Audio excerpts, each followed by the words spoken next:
Hello and welcome to another episode of the Fan the Flames football podcast. It's just Kyle and I. We're just having a bro hangout tonight. James and Jeremiah. James, I think he had to help a friend. Jeremiah is currently going through some things right now with his job. He usually records during his break, so he's unable to make it. But we're going to talk this week's episode on UConn, the upset loss to UConn, and then the upcoming game against Virginia Tech, which I am probably the most excited about all year when it comes to home games, even more than BYU, just because it's later in the season. And being that they're now 8-2, they have a lot left to play for. Getting to that 10-2 mark would be special and add to an already special season. Plus, later in the podcast, Kyle and I get a chance to speak with podcast host Crane & Co., Jake Crane. Can't wait for you guys to hear that. And Kyle, I guess just take it away. What was your thoughts on UConn? It's a tough one. This is a tough loss. It's I feel that we should have won that game. I think we agree on that. It's kind of an embarrassing loss. I mean, UConn, much improved UConn, et cetera, Jenna Mora, on down the line, all the talking points everybody's familiar with at this point. But to go in there and not get it done, to have the defense, look like there's no, like, how is this the same defense that played Arkansas, held them to 19, played BYU, held them to 14. The last time defense gave up this many points was against Wake Forest. We lost that game too.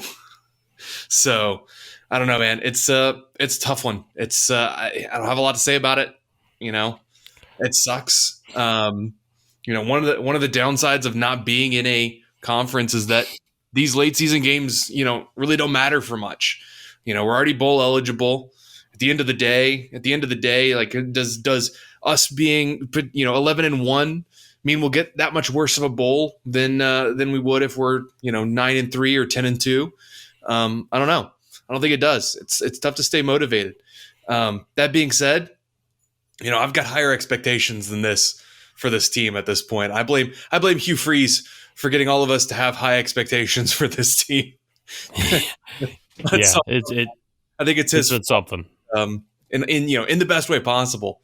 But disappointing game, kind of from start to finish.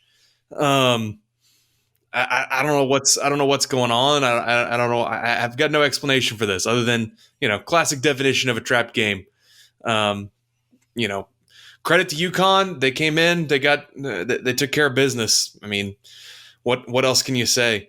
One bright spot. It was great to see TJ Green out there getting work and looking good doing it. I mean, 119 yards on the ground, plus a couple good receptions for some additional yards. Kind of looking like the old TJ Green. There were some points early in the game where it kind of didn't look like he had the burst, but he was still running hard and making guys miss. But then there were some times throughout the game where it looked like old TJ back again. So there were bright spots. Like I mentioned, JB was right around 60% completions. Big difference between this week and last week at Arkansas. His average completion was closer to 6 rather than 9 yards. But again, I want to see more consistency from JB, more of those mid-range throws. I keep talking about this week after week, but it kind of starts to feel like we're either running it for 3 yards on the ground or trying to throw a 40-yard bomb. I'd like to see more of those 6-7 yard passes. Give DeMario and Noah and the other guys some room to work and see what they can do. Yeah, and I think we could really utilize Henderson more in the passing game. He had a bomb of a catch. I think it was like the third or second play of the game. I can't remember for the offense. And he just had a great reception. And I think you could really utilize him in like you said, I consider it the 8 to 15 yard range. And that's just something I would like to see. What I did like to see, though, out of this offense that was great was honestly seeing more swing plays and seeing DeMario touch the football out of the backfield more. I know it became more of a necessity, but I think that you're going to have to utilize him more in kind of a Debo Samuel I was gonna say, gadget player. you mean Debo Douglas? Yeah, exactly. Because, and I mean, it's not like he would be the first college player to especially use it. I mean, I remember when Randall Cobb was playing, I think was it, what did he, I think Kentucky, I think he played for. And he was a running back wide receiver hybrid. It's just, there's a lot of different players that could be utilized in both positions. I mean, you look at Trayon Sibley, for example. He had to come down and play running back because we have a healthy wide receiver room outside of Javian Lofton for once, which is crazy to think about that. And then, I mean, honestly, my biggest takeaway was this is not to disregard the defense as a whole throughout the season, but they finally broke. And unlike the UAB game, and unlike what was the other game Southern Miss, where Southern Miss was just kind of, they had to deal with a weird package of that super back. And then with UAB, it was just, I mean, Debo McBride being a freaking beast, speaking of Debo's, and just, I think it's Dwayne. Dwayne. Yeah, but his nickname's Debo. Oh, is it really? Oh yeah. So it's just I knew I was going to try to get corrected for that one. As soon as I said it, I was like, it's actually Dwayne. But anyways, yeah, I mean, he was running all over this defense, and if it wasn't for the turnovers, that game might look very different. I mean, so that's the thing. This is probably the third or fourth time this season that this defense just couldn't defend the run, and you're going to have games like that. Yeah. So yeah, I mean, and it was a weirdly uneven performance from the defense. I mean, we still had 7 tackles for a loss in the game, and that's nothing to sneeze at. We didn't get a sack, which is a bummer, but they run the ball a lot. It's hard to get a sack when they hand it off on 7 out of every 10 plays. But yeah, I mean, it kind of started to feel like we were either going to blow them up in the backfield or give them 8 yards. And so if we weren't getting them into negative yardage on early downs, it was really tough to stop them on third and short. Yeah, I don't know what it is. I don't know how to explain the difference between the performance they put in against Arkansas with one of the better running backs in the country and one of the best offensive lines in the country, and UConn, who has they have a respectable offensive line, of course. They do. They have a respectable run game, but not of the same caliber as Arkansas. And I mean, we pretty well had our way with Arkansas. So I don't know how to explain it. It was tough to watch. It was kind of one of those heart-sinking games. But hey, at the end of the day, we're already bowl eligible by 2 games. We got Virginia Tech this week, who looks exceptionally beatable. We're 8 points favorites I think the first time Liberty's ever been a favorite against a in-state Power 5 school in the history of the program. That's a big deal. In fact, I think the line moved as of today all the way up to 9.5 point favorites. So we got Virginia Tech this week. We've got New Mexico State to close out the season. 2 home games, which will be nice. Be back on the mountain. I'm looking forward to going down for both games. I think we got a good chance here to finish out the year strong, get to 10 wins. It looks very doable, and really make a case for ourselves to get a solid bowl. Personally, I'm kind of hoping for the Frisco Bowl because it might happen when I'm already going to be in DFW seeing my family, so I might get to go to it. Dang, that would be excellent then.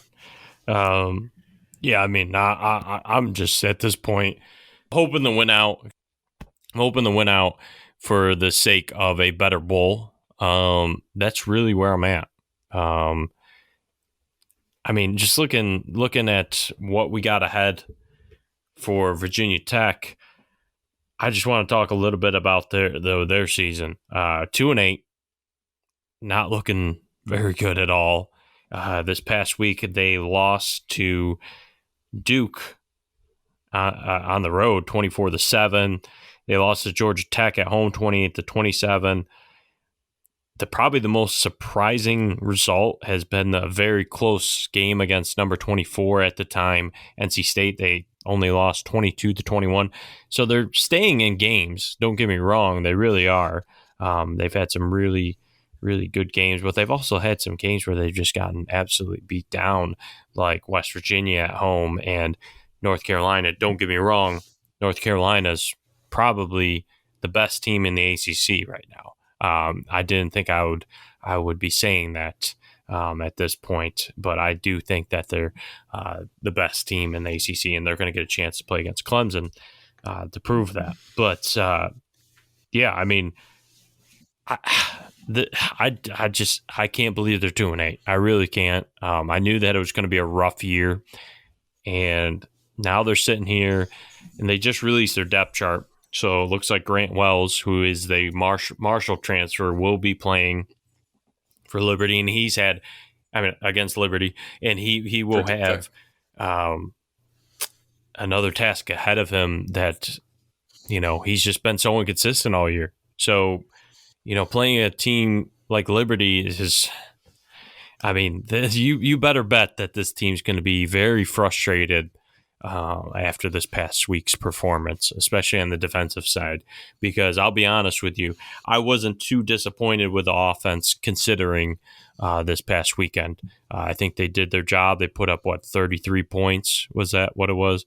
And the defense gave up 29, with the one being a scoop and score. So with that being said, looking ahead at Virginia Tech, this team's still a Power 5 team, but you're right. I think with the way that what happened this past weekend, combined to the fact that it's an in-state rivalry, there's a lot left to play for. I'm going to say this right now, I feel more nervous about losing to New Mexico State than Virginia Tech, because I think Virginia Tech is, what do they have to prove? They're 2-8. They don't have, unlike UConn, they don't have a bowl game to chase after. It's just pride at this point. The last time we played them, we went to their house and embarrassed them in front of their home crowd. So I think they probably got this game circled. They may not have any other ones this late in the season circled at this point, but I still expect Virginia Tech to come in here looking for some revenge. And I'm not ready to write it off altogether just yet. I think we should win this game. I think we should win it pretty convincingly. But I won't be surprised if it's close. And even if, I honestly won't be surprised if we drop this. This has been a problem for Liberty the last couple of years, getting a little lax going late into the season. These games don't mean a whole lot. We talked about this a minute ago. It's tough to get yourself all strapped up, put together when you don't have much to play for. There's no conference championship on the line here. There's no there's not really much of an effect on our postseason in terms of getting into a better bowl than we might otherwise. These are tough games to get excited for. But I expect Virginia Tech to come in here looking for some revenge. It's an in-state game. They're always going to be tough. So I'm a little less sanguine, I think, than you, but I do still think we should win this game. And I think this is a get right game for the defense. It's got to be. The defense needs to prove to itself that it is the team that showed up against BYU, that it's the team that showed up against Arkansas, that's the team that has showed up again and again throughout the season, and not that it's really the team that showed up at UConn. I think it's important to take these couple of wins and put up very strong performances by the defense in order for them to have confidence going into the bowl game later this year. I think that matters a lot. And I think they've got a good opportunity here against Virginia Tech to do it. Virginia Tech's given up 27 sacks so far this season. I would expect we should be able to hang a couple. Now, I expected we should be able to hang a couple of sacks on UConn, and we managed not to do that. Now, they ran the ball more than I thought they would. I don't think Virginia Tech's going to do that. But that being said, like I said, they've given up a lot of sacks already. I think we should be able to go in and get some. get some tomorrow. They also only put up about 100 yards of rushing per game. And as UConn proved, if there is a weakness on this defense, it might be somehow occasionally rushing defense. So I think the matchup is pretty solid there. If we can force them into the air, Meganson and Rocket and those Javon and those guys, I'm confident we can defend through the air if we can stop them on the ground. I think it's a good matchup for us, but I'm not quite as sanguine, I think, as you. Yeah. I don't even know what you're saying when you say sanguine. It just sounds like penguin to me. But anyways, with all that being said, jokes aside, yeah, I mean, honestly, I am very, very high on this team going into Virginia Tech, just because, I just don't see Virginia Tech. Here's the thing. Liberty goes up 14-0. It's over. It's over. I think it's a plausible read. I mean, okay, so I will say this, and I've said this since the offseason. We're here, folks. We're here, okay? We're going to switch the tone up a little bit here. We're here against Virginia Tech. Okay, we lost to UConn. That sucks, okay? It really does. Not fun. 8-2. I know we were all hoping for 11-1. But now we're looking for 10-2, okay? Guess what's next Thursday? Thanksgiving. Okay, great.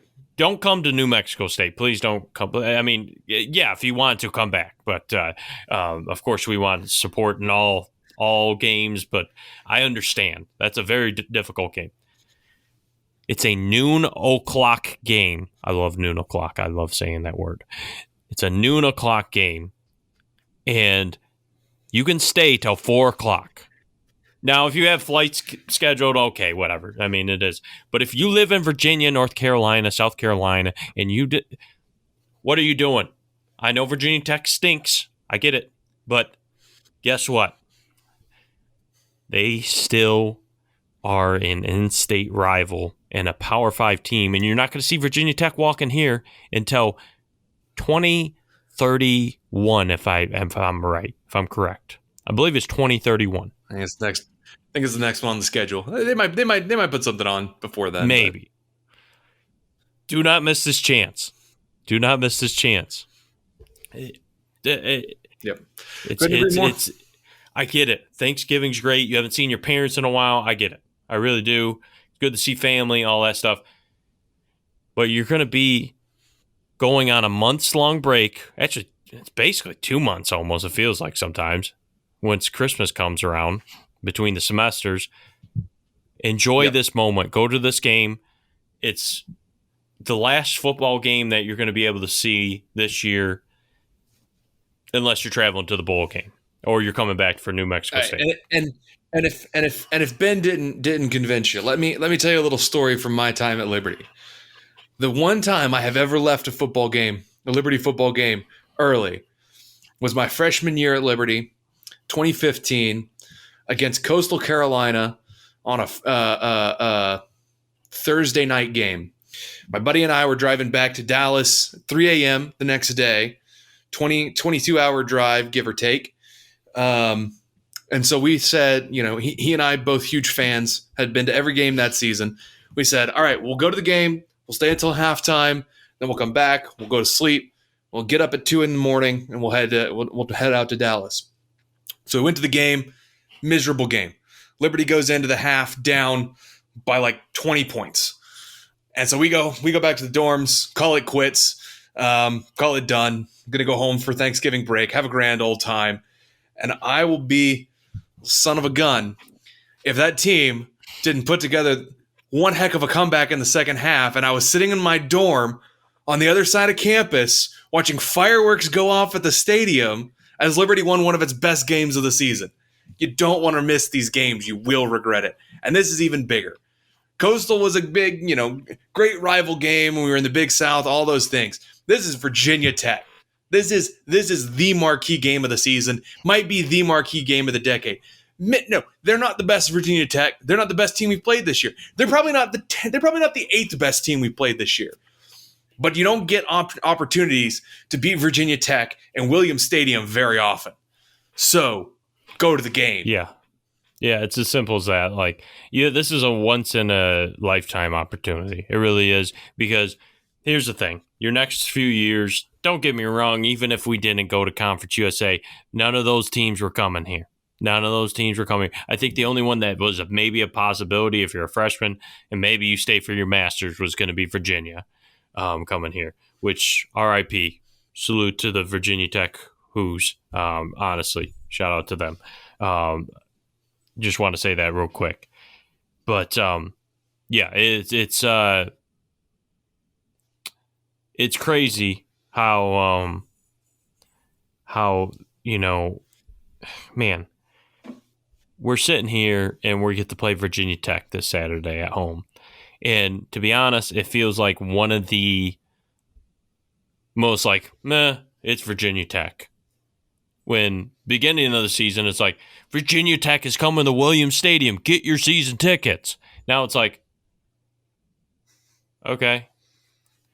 So I would expect the college students that have this once-in-a-lifetime opportunity. You're attending a school that right now is one of the top programs that is not a Power 5. I don't care about losing the UConn anymore. They're still considered. You're going to hear someone later in this episode talk about how big they are. That's someone who's a national pundit. He talks to the big dogs in college football. He's someone that even believes that they're one of the top teams in the non-Power 5. Come to this game. It's huge. It's a noon game. You can leave by 4. You can see if you're in North Carolina, Virginia, or any of the surrounding areas, or if you're like Jeremiah Flincham, our guest, our pod co-host, not guest, pod co-host, who travels all the way from Nashville. He could leave at 3:30, barring traffic, and get back by midnight, pending, of course, overtime. And I'm going to be driving down from DC like I always do. Yeah, exactly. Yeah, go to the game. It's going to be a great one. We get to play Virginia Tech at home. We're probably going to stomp them. It's going to be awesome. I can't wait. And BYU was an incredible win. That was so historic. If you missed that for any other reason that isn't something of any type of good excuse, like you missed out on that.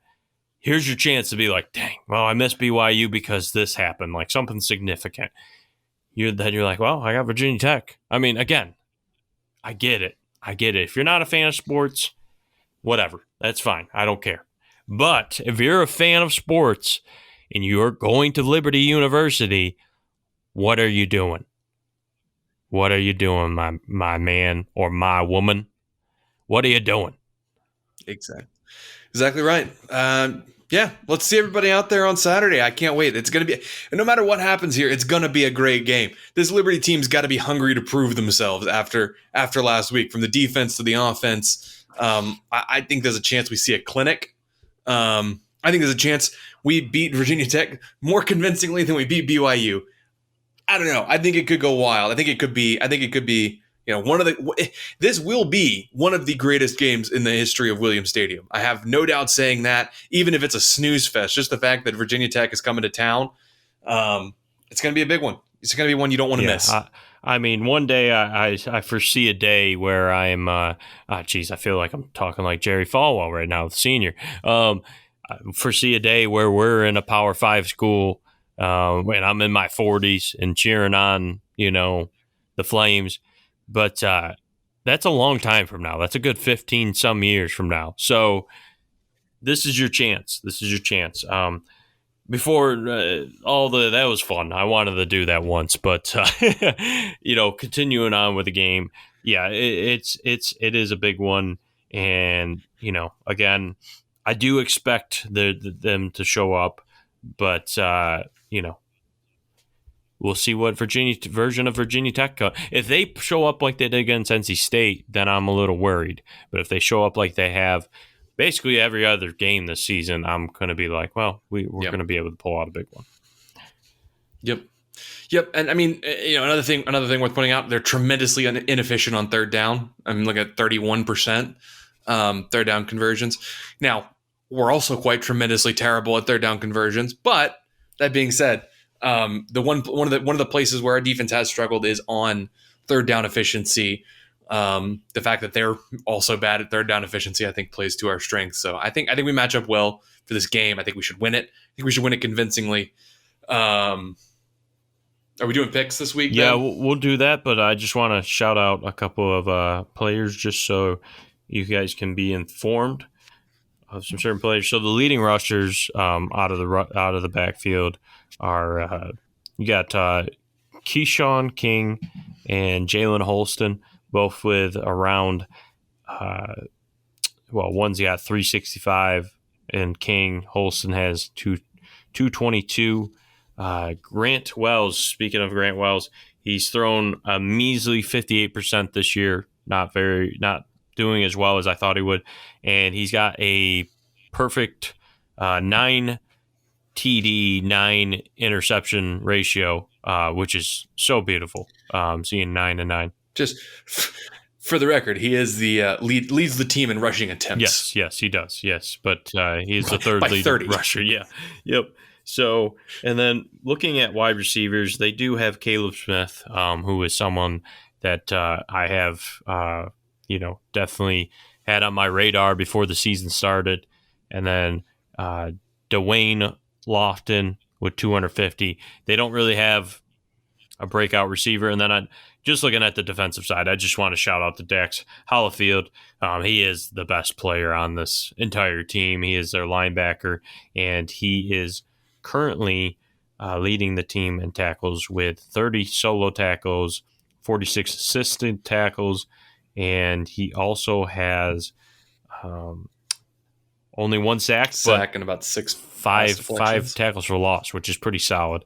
And then Nasir Peoples is also another guy to look out for as well. So he's another guy that I remember having on my radar as well. So they're kind of what I expected them to be when it comes to their key players. With all that being said, I was not expecting a 2-8 team. So, yeah. Moving on. Kyle, I want to hear your score prediction. This one's tough, man. It really is tough. End of the day, I'm going to have to go with the crowd. I think the offense shows up. I think we cover. I'm feeling something around 35-9. Whoa. Is that only field goals? Could be. Wow. No, I think we give up a touchdown, either on the first possession or one of the last. A touchdown and a safety. But I think we play solid through the second and third. Oh, that's funny. So I may have miscounted that actually slightly. Right, that's all right. I meant 10, but that's fine. I know you got a whole analytics machine. No, actually, over there. I'm revising my prediction. It's a touchdown and a field goal, but a blocked PAT. Ooh. Dang. Well, all right. That would be insane. It's their first. Let's say they open up with the ball, they go down, score, and they get a block. We're like, oh my gosh, that'd be awesome. Or he just misses the PAT. That'd be cool too. I think their place kicker is currently kicking 100% on extra points. So, okay. Well, never mind. So with all that being said, I'm gonna go with a more conservative approach in the sense of I'm going with 38-3. You listen here, you Hokies. You're not going to live this one down. So, with that being said, moving on. I just wanted to talk about because I pulled up a bowl. If it's 38-3, I might get that score tattooed on my body somewhere. Be so good. It's so good. Moving forward, I wanted to talk about bowl, and you spoke of Dallas. Was it the Texas Tech versus Liberty game? Did you see that? That's a heck of a bowl projection. I did not see that. I didn't actually notice who they had projected us in the Frisco Bowl, but This is the first that sounds responder about bowl, right. which is also That's in also good. Dallas. So, Texas Tech versus Liberty. Of course, Texas Tech. That would be essentially a home game for them, but I think Liberty would travel. It would not be. It would Ben, my guy. It's 10 hours. Oh, It's 10 hours from Lubbock to Dallas. but how far is Dallas to Lynchburg? It's further, but it's still 10 hours. Wow. But it would still be a home game, right? Because of alumni, right? Wouldn't that? A little bit, but like most of the Tech alumni are not in North Texas. Oh, wow. Dang. I think I've always thought that like Lubbock was at least like 5. No, it's double. No, it's way out in West Texas. Oh man. It's almost all the way to El Paso. Yeah, I need to get better with my Texas geography. So, yeah, so that was Sports Illustrated. But I mean, so it's not essentially a home game. It might as well be. I mean, it's definitely more of a home game for them than for us. They'll have the fan advantage for sure. I think that's going to be possible regardless of what P5 team we play. I think that for the most part, especially a Big 12 team like that. Also, the Athletic has Liberty in. Going back into it, where did I saw it? Oh, against UTSA, also in the First Responder Bowl. Now that's a little bit of a closer game. Now that's kind of offset against there aren't as many UTSA fans and alumni as there are Tech. I would think, even though it's a lot closer, it's only about 3.5-4 hours from San Antonio to Dallas. I would think probably Tech still has a better fan showing, just because UTSA has a smaller alumni and smaller fan base. Yeah, I mean, I think they're going to be I wish UTSA was staying in Conference USA. That is the one team that I'm like, man, I really wish. Yeah, just me because too. I think they have a chance to grow very much. Actually, for me, it's North Texas, but entirely for personal reasons that they're relatively close to where my family live, and so I always loved going to games at North Texas with my dad. That would have definitely been nice for you, so that way you could just, I'm going home, man. I'm going to catch a Liberty game. Yeah. But here's a fun one. Athlon Sports projects Liberty in the Boca Raton Bowl against guess who? Yeah, Coastal, I believe. Yeah. Yeah, man. I don't want it. Personally, I don't want it. And it's not because I don't think we could win. I think we could win. In fact, I think we probably would win. But I want another couple of years with the last time we played them being us ending their season in a bowl game. I kind of just want that for a few more. Yeah, that's true. Yeah, that would be on a blocked field goal, no less. Like, I mean, there was just something so perfect about that game. I just kind of don't want to play them again for another couple of years. Yeah, for sure. I mean, we'll play them in 2024, and they're coming here. So I mean, it's not like we're gonna miss out on the beat Coastal hype by any means. And then one of the last ones I wanted to talk about was the Camellia Bowl, which is crazy because all these bowls, with 2 of them, of course, being the projection to the First Responders Bowl, are all on December 27th, which I could not make that at all. Liberty versus South Alabama. Solid game. I think South Alabama could end up being the best Sun Belt team in the long run. I think it's going to be between Troy and Coastal for the championship. So, I mean, I wouldn't mind seeing that game either. But the ideal, if some way, somehow, I don't know if it's going to happen now since we lost to UConn, but seeing that the 2 initials of ND next to LIB was weirdly crazy. It was a cool week. So we'll see. I just wanted to talk bowls before. I'll tell you a couple of the projections that I find interesting. ESPN has in the Independence Bowl and Pro Football Network has in the Myrtle Beach Bowl, both against Houston, which is I think that's a team I'd like to see us play. It's a marquee name. They're moving up to the Big 12. Their program on the rise. Kind of, Houston's kind of the model of what Liberty wants to do. Yes. In a lot of ways. So I like those two. I find particularly interesting. Particularly interesting. Yeah.